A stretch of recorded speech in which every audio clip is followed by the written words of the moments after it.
اللہ تعالیٰ کر سکتا ہے، کوئی اس کے لیے مشکل نہیں. هو علی کل شیء قدیر، اسے ہر شے کی قدرت حاصل ہے. لیکن اصل بات جو ہے میں آپ کو بتانا چاہتا ہوں، یہ ہے سائیڈ ایشو. اصل ایشو ہے فلسطین کا جو شروع ہونے والا ہے. بھٹی دہکے گی وہاں. ظاہر بات ہے کہ اگر کوئی بہت بڑا اقدام ہو جاتا ہے فلسطینیوں کے خلاف، اور اگر واقعتاً مسجد اقصیٰ اور قبۃ الصخرہ گرا دیے جاتے ہیں، جو طوفان اٹھے گا عالم عرب میں، یہ حسنی مبارک ہو یا شاہ خالد ہو یا کوئی اور ہو، یہ نہیں روک سکتے اس طوفان کو. نوجوان خون اٹھے گا، غیرت اور جو بھی حمیت ہے. مسلمان ان پڑھ سے ان پڑھ اور بالکل بے دین، وہ بھی مسجد کی حرمت پر کٹ مرنے کو تیار ہو جاتا ہے. مسجد تو بنا دی شب بھر میں ایمان کی حرارت والوں نے، من اپنا پرانا پاپی ہے، برسوں میں نماز ہی بننا سکتا. وہ چاہے کانپور کی مسجد سے مسلمانوں نے جانے دی ہے، چاہے وہ شہید گنج کی مسجد کی مسلمانوں نے جانے دی ہے، چاہے نماز نہ پڑھتے ہو. لیکن یہ جو حرمت اور یہ جو حمیت اور یہ غیرت ہے، اس سے جو طوفان اٹھے گا یہ ہوگا اس ملحمۃ العظمی، اس کی طرف پیش رفت ہو رہی. کتاب الملاحم سے احادیث کے حوالے سے یہ جن جنگوں کا حوالہ دیا حضور نے، پیشن گوئی کی ہے، اس کا نقطہ آغاز تھا خلیج کی جنگ. صدام حسین نے اسے کہا تھا یہ مدر آف وارز ہے، ام المحارب، یہ ایک جنگ نہیں ہے. اس کا نقشہ بھی حدیث میں موجود ہے، پیشن گوئی موجود تھی، اس وقت بھی ہم نے شائع کی تھی. لیکن اس میں جو جنگ اب ہونے والی وہ الملحمۃ العظمی. ملحمہ کسے کہتے ہیں؟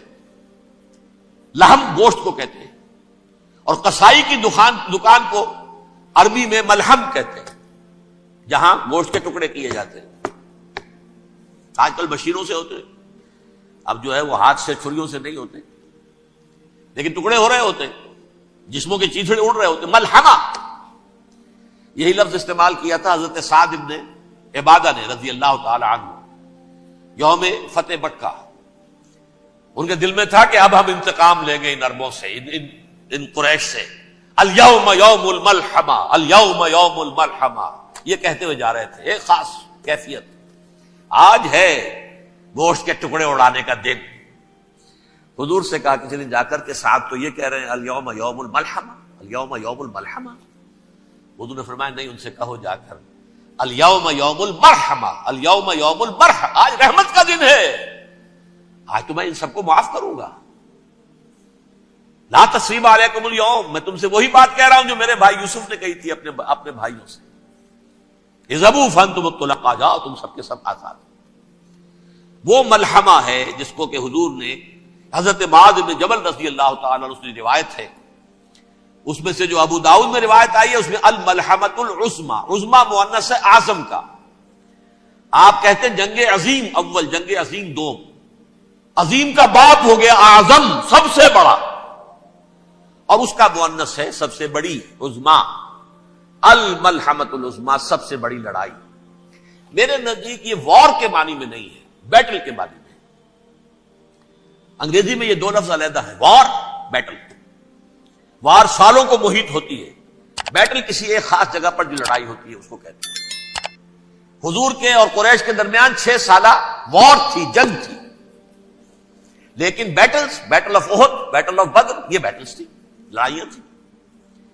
تو عظیم ترین جنگ شاید اس اعتبار سے نہ ہو جیسے کہ ورلڈ وار 1 اور ورلڈ وار 2، یعنی اس کی وسعت کا اتنا معاملہ نہیں اور طوالت کا نہیں. لیکن جو لڑائی جو ہے بیٹل ہونی ہے، جس کو کہ یہ لوگ، یا چونکہ میں نے کہا تھا شروع میں کہ سرما ہے میری آنکھ کا خاک حجاز و ہول قدس. نیو ٹیسٹمنٹ کی آخری کتاب ہے the book of revelation, revelation of saint John. اس میں آرمگڈون کہا گیا ہے اسے. ہر مجدون، یہ عبرانی لفظ ہے. ہر کہتے ہیں اونچی جگہ کو، سطح مرتفع. مجدون میگیڈو، میگیڈو ایک وادی ہے، مرتفع، وادی مرتفع. یہ ہے واقع لبنان، اسرائیل اور شام کے درمیان جو ٹکڑا، جو ٹرائنگل بنتی ہے، یہ ہے. یہاں پر بڑی جنگ لڑی جائے گی، اور یہ جنگ صلیب ہوگی جو کہا ہے بش نے. یہ جنگ صلیب 2nd ملینیم شروع ہوئی تھی تو پہلی صلیبی جنگ ہوئی تھی. 3rd ملینیم شروع ہوا ہے، یہ 2nd صلیبی جنگ ہے، یہ کروسیڈ ہے. اور میں اس مرتبہ امریکہ گیا تھا تو پہلی مرتبہ مجھے وہاں ایک رسالہ ملا ٹرمپٹ نام کا. یہ امریکہ کے جو بہت ایکسٹریمسٹ قسم کے پروٹیسٹنٹس ہیں، یہ ان کا رسالہ ہے، اور ان کے بارے میں اب کہا جا رہا ہے وہ کرسچین زائنسٹ ہیں.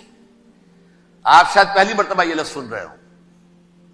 زائنسٹ تو ہم سمجھتے ہیں یہودیوں کو، کرسچین زائنسٹ وہ ہیں جو ہیں تو عیسائی پروٹیسٹنٹس ہیں، لیکن اسرائیل کے وہ حمایتی یہودیوں سے بڑھ کر ہیں. یہ میری کسی پہلی تقریر میں شاید بہت سے حضرات کو یاد آ جائے، میں نے کہا تھا 4 سال پہلے ہمارا تنظیم اسلامی کا ایک کنونشن ہوا تھا ہوسٹن میں، امریکہ کا جنوبی علاقے کا شہر ہے. ایک سیشن اس میں ہم نے رکھا تھا انٹرفیتھ، ایک عیسائی کو بلایا تھا، ایک یہودی بہت بڑا وہاں کا عالم ہے اس کو بلایا تھا. اس یہودی عالم نے ڈاکٹر وشوگراٹ، جو وہاں کی یونیورسٹی میں پروفیسر ایمیریٹس ہے، اس نے کہا تھا کہ یہ اسرائیل کی تو سپورٹ کر رہے ہیں عیسائی، ہم تو نہیں کر رہے. جو پریکٹسنگ یہودی ہیں وہ زیادہ اسرائیل کے حق میں نہیں تھے، یہ تو سن 67 کے بعد انہوں نے اسرائیل کو تسلیم کیا ہے. وہ تو منتظر تھے کہ ہمارا مسیحا آئے گا تو اس کی قیادت میں جنگ کریں گے، جیسے شیعہ منتظر تھے کہ مہدی موعود آئیں گے تو پھر ہم کچھ کریں گے. وہ امام خمینی نے کہا جب وہ آئیں گے آ جائیں گے، لیکن ہم کچھ راستہ کے لیے.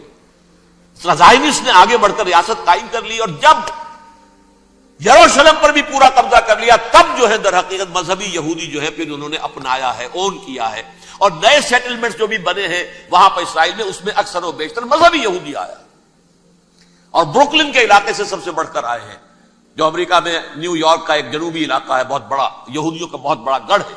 نیو یارک کو جیو یارک بھی کہا جاتا ہے، وہ تو اصل میں مرکز جو ہے وہ تو یہودیوں کا ہے.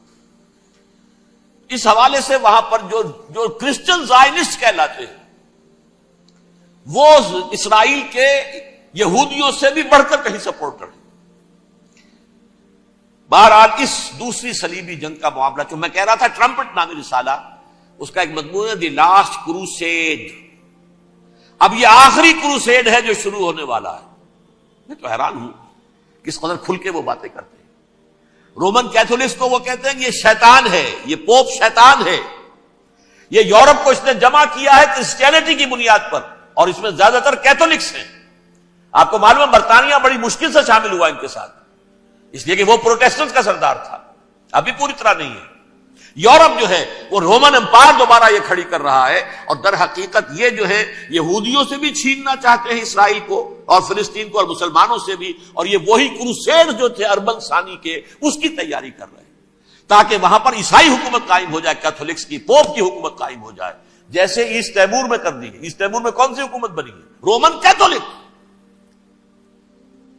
رومن کیتھولک اسرائیل میں بنے، تاکہ یہ سارے مقامات مقدسہ جہاں اسرائیل پیدا ہوئے، بیت حضرت مسیح پیدا ہوا، بیت الحم کہاں ہے؟ وہی ہے کہ نہیں؟ جہاں سے ریزریکشن ہوا ان کے خیال میں وہ کہاں ہے؟ وہیں پر ہے کہ نہیں؟ بڑے بڑے گرجے ان کے وہی ہیں. تو اس اعتبار سے ان کا کہنا یہ ہے یہ لاسٹ کروسیڈ کی تیاری ہو رہی ہے، یہ کیفور. اور ان کا کہنا یہ ہے یہ پوری طاقت نیٹو کی جو ہے، یہ پہلے جرمنی سے لائی گئی بوسنیا، انہوں نے خود وہاں جنگ کروائی، انہوں نے خود وہاں پر ایتھنک کلینسنگ کروائی، پھر خود مصالحت کے لیے آ گئے، پھر کوسوو میں انہوں نے خود آگ بھڑکائی. یہ میں نہیں کہہ رہا، یہ وہ ٹرمپٹ رسالہ امریکہ سے چھپنے والا پروٹیسٹنٹس کا رسالہ ہے جو یہ کہہ رہا ہے. پھر انہوں نے کوسوو کے اندر کروایا، اور پھر وہ وہاں پر پیس فورس کی حیثیت سے آ گئے. اب وہ میسیڈونیا میں کروا رہے ہیں اور وہاں داخل ہو گئے ہیں. اگلا قدم ان کا سائپرس ہوگا، سائپرس میں ترکوں کو اور وہ گریکس کو لڑائیں گے اور وہاں آ جائیں گے، وہاں سے ایک چھلانگ لگائیں گے اور یہ فلسطین میں پہنچیں گے، اور یہ وہاں پر ایک رومن امپائر، اپنی پرانی رومن امپائر کی طرح کی رومن کیتھولک ریاست قائم کرنا چاہتے ہیں.